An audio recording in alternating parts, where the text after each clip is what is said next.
আসসালামু আলাইকুম বন্ধুরা, সবাইকে শুভ সকাল। আজকে হঠাৎ ঘুম ভেঙে গেল ভোর সকাল 5টার দিকে। তাই মনে চাইল, কারেন্ট নেই আমাদের এদিকে, এই কারণে ঘুম ভেঙে গেল। বাইরে বাইরে। আসলে সকালের দৃশ্যগুলা খুব ভালো লাগে।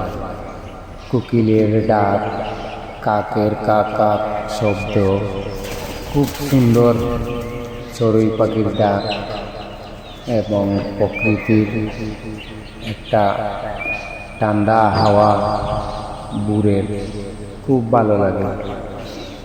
এরকম সকাল আমরা অনেকে পাই না, কিন্তু অনেকে উঠি লেটে, তাই পাই না। আজকে উঠলাম খুব সকালে, খুব ভালো লাগলো। ঠান্ডা হাওয়া বাতাস,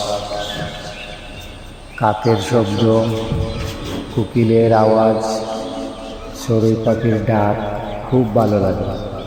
এরকম আওয়াজ শব্দে শুনতে পায় না। আজকে আমারটাই অনেক ভালো লাগলো। সবাইকে ধন্যবাদ।